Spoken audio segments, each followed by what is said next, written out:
All right, we're here at the Shot Clock live in Indianapolis, and we're with NBA great, 5-time All-Star. 6 times? 6-time? Damn, 6-time All-Star. Okay, my bad. I forgot the Cleveland one. I forgot the Cleveland one. I'm just playing with I forgot the you. Cleveland one. One of the greatest power forwards and dunkers of all time, and one of my personal favorite players. Listen, you can't even, if you're talking about highlights, you're not going much further than Shawn Kemp. So thank you for joining us, Shawn. Yep. Oh, right on, Shawn. guys. I appreciate you guys having me aboard. Thank you. We appreciate it. So let's get right into it. Let's talk about some stuff with you in Seattle first. Mm-hmm. So when you talk about all your years in Seattle and all the things you accomplished, and you and Gary and the whole Detlef and the whole crew, you guys accomplished a lot. Did you feel like that was a team that could have won a championship, like if things broke the right way? Absolutely, absolutely. We could have won a championship. Like a lot of other teams probably could have won too. It always comes down to this injuries, and it also comes down to communication, what the guys have with each other.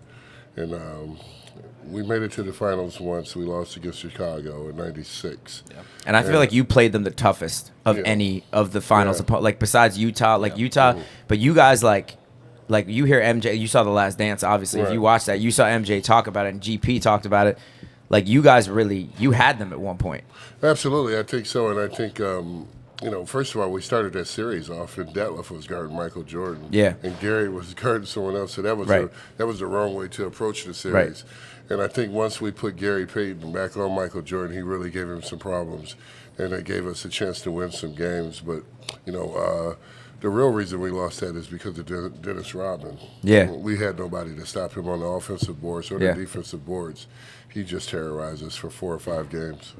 And I don't think anybody had anyone to stop him for years. Like, that dude's a problem. Yeah, I mean, he's such a problem. And, the thing about Dennis is that he gets so much talk from other things that he does, outside of the game. But his game was so strong, man, and his dedication to rebounding was so strong that he definitely made a big difference in that series. Was he your matchup in that series? He was not my matchup. I actually guarded Tony Kukoc. Okay. But he wasn't my matchup, but he was Frank Bukowski's matchup, and he gave Frank nightmares. Yeah, well, he did everyone. But so let me ask you this. So obviously the cornerstone of that team was you and GP. Right? And like, you were the two stars. You were the guys that made the engine go. And what made you two guys so special, aside from the fact that you're just a great compliment for each other on the basketball court, but what made you guys so special? Like, was it like immediate when you guys first met? Well, I think the connection of friendship was immediate when we first met, but not the commitment of winning and dedication wasn't. Right. Got it. So, I think when Gary came aboard my second year in the NBA, we were able to play very good basketball, but we were still missing a lot of little things. It's so tough to become a good NBA player these days. For sure. Yeah. You can have a good few months, but then all of a sudden teams will start playing you differently. They'll back up off of you and make you start shooting a jump shot. If you're struggling to shoot the jump shot, then obviously your percentage is going to go down. Those sorts. So those things happened to me and Gary where the teams were stopping me from dunking the basketball, were stopping him from getting to the rim, laying the basketball in, and they was pushing us out to our jump shot. And me and Gary actually had to go into the gym day and night just to learn how to shoot the ball the right way and shoot the ball at a high percentage, because that's what happens in the NBA. The best players are usually the guys who shoot at a higher percentage. 100%. And let's be honest, and I want to hear you say this too. Mm-hmm. If you guys played in this NBA, right? Like, you might not have to do, like, they wouldn't be able to stop you before you, like, right? Not at all. I think it'd be a problem for them to stop us. One is because we were able to do so many things and learn how to do so many things. A lot of these guys that you see today are one-sided players where these guys can just shoot, or they may be able to dribble. Some guys can play D, but they're not really what you would call a two-way players. So I think back in the 90s, you saw a lot of two-way players because you had a lot of guys who were fundamentally strong. Right. Do you watch the game now? I do. I watch a lot of basketball. Do you like the way the game has evolved, or how do you feel? I do. I like the game. I like the way that the game is going. I think I understand why they added a three-point in. They obviously wanted scoring, but I think now that the NBA is created this buzz of scoring, I think sometimes people are wanting to see defense. Right. So I think I do too, by the way. Yeah, I think here in the next 4 to 5 years, they're going to have to back up off maybe their touchy foul calling. Yes, things of especially that on the sort. perimeter. Absolutely. Yeah. Sure. They've said that you can't use hands, you can't hands check. Some of those things are going to have to go away to give the defender a better chance to defend. And I think one more thing for me. Well, I think what we as fans, we want the scoring to be special. Right? Like we don't want it to be easy. Absolutely. Like it's got to be difficult. So I ask you this too, and I want you to touch on that. But I also want to know what player in the NBA now do you feel like most resembles you when you first came out? Well, when I watch the NBA these days, and I look at guys, and I see a guy, the guy that it's got to be Giannis. Yeah. I would say Giannis, and me and Giannis have a lot of similar things to our basketball game. I shot the ball a little bit better than he does from the outside. Yep. I think that he's a little stronger around the rim than probably what I was. So when I watch his game, I just say, man, if he could just improve a little bit on his jump shot, his game would be even better. Yeah, go ahead. Well, he is 7 feet, so he's absolutely around the rim. It's kind of it's easier for him. Well, the thing about it though, you forget how big he is because he's so athletic. Yeah, right. So athletic, he plays like a point guard. Absolutely. So being at 7 feet, it's not going to be easy to shoot the basketball, but you can definitely be done. Did you feel like Blake Griffin was someone that you looked at was like, okay, this I is... did. Yeah. I did. I like Blake Griffin's game. I think that he still could play in the NBA, obviously. But we know it's a young man's game, and these guys are coming from college. These guys are super fast, super quick, and his knee injuries. It was just the injuries for him. Yeah, absolutely. So put yourself in the NBA today. Mm-hmm. What are you scoring per game? Well, I think it comes down to, and I honestly believe this, I don't think the best players in the games are the ones that are scoring the basketball. Yeah. I think the best players in the games are the ones that are facilitating the basketball. And so you like Jokic? You like watching Jokic? I love watching Jokic play because I think that he does. See, what he does is this: he scores the basketball in critical situations, but he also makes his teammates want to play with him in those critical situations. And you don't see that very often. Yeah, you can just tell how much he makes his teammates better. I mean, I take Bruce Brown, who played with him for 1 year, shot 40% from three, career 32% three-point shooter. He just had open corner threes all game long because Jokic draws so much attention. His center of gravity on the court is so strong that everyone else just, he just pings the ball around. That and also his free spirit of sharing the basketball. Yes. That's contagious. Yes. You guys that play basketball, if you go to the gym and you got that one guy trying to shoot everything. No, it's not fun to play with someone like that. It's terrible to play It's like terrible. that. And even obviously on the court, like with your Sonic teams, there's a hierarchy, right? Like everyone knows it goes through GP and you. Like that's how you guys are gonna win. But at the end of the day, if they don't feel like they're a part of that, man, they won't show up. They won't show up. Absolutely, and I think those are the things that me and Gary learned at a young age is that, man, we had to involve everybody. It wasn't just about us. Right. We had to share the rock with these guys. We had to play defense. We had to do a lot of the little things, intangible things on the basketball court that was needed. It wasn't just going to be scoring and dunking the basketball. Yes. Now, one thing just with that, your favorite dunk of all time. I'm assuming it's the Lister Blister, right? Like, was that the favorite one, or did you have one? No, actually, my favorite dunk was in the Madison Square Garden. It was a double pump reverse dunk in Madison Square Garden. We're Knicks fans. You're going to do that to us right here? On the Damn. It really was, man, because... That was when you went baseline and you went back reverse? Is it because it was at the Garden, or you just... Well, really because I hadn't really dunked the basketball yet in the NBA. And I'll tell you guys this. Once that dunk happened... In the next 30 days, I think I had like 54 dunks. So that was like the start of something. It just created a beast. Absolutely. Yeah. Could you dunk at a young age?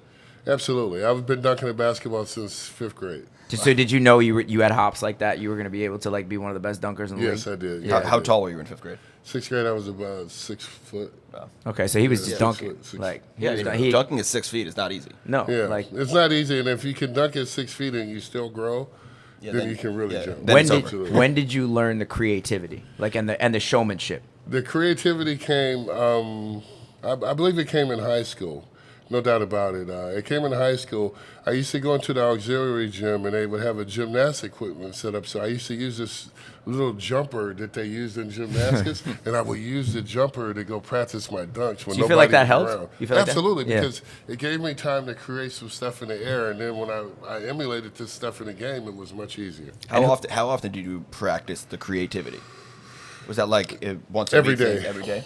Every day. It's something that you do every day, and you don't necessarily do it by dunking the basketball. You do it by your footwork. Right. It's putting yourself in those positions where you can be explosive.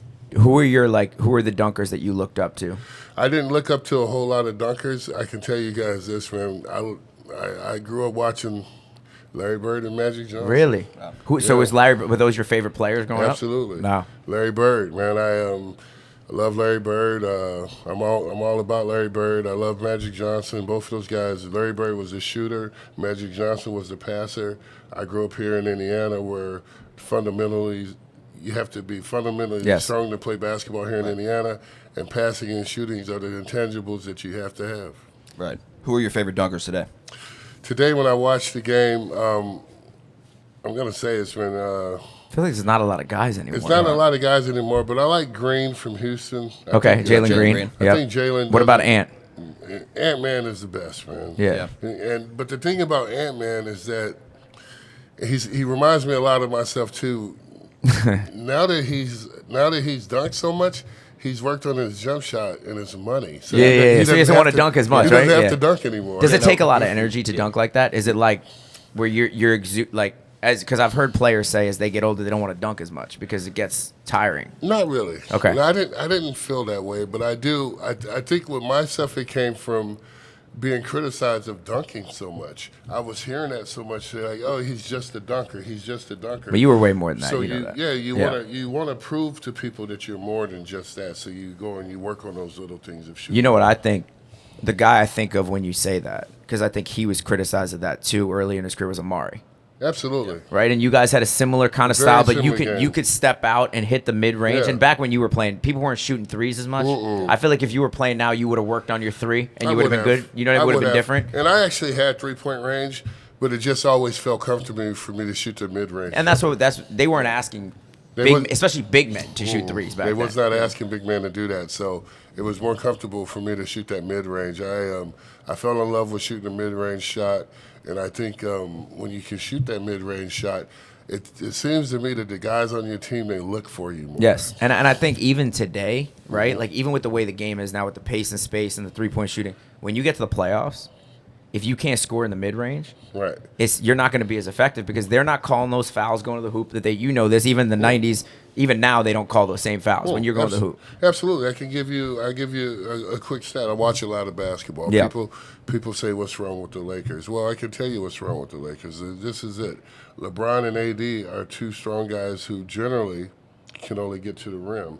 LeBron has done a much better job this year to shooting the three ball, but I don't know how consistently he can do it in the fourth quarter. Those guys have to get to the rim Agreed. to be aggressive and to be, and especially the best. A guy like LeBron in his 20th year, getting to the rim consistently is exhausting. It's got to be tiring. And he did that his entire career because his energy is just right. He doesn't run out of energy ever. But this year, last year, the year before that, I feel like it's starting to catch up to him a little bit. Yeah, it is. I do. I think later in the season you can see a little bit wear and tear on his body, and that's why they don't excel in the playoffs. So what do you think, like, since you watch a lot of basketball, who are your favorite teams, players to watch, and, like, what should we look for in the second half of the season? Like, what teams do you think are going?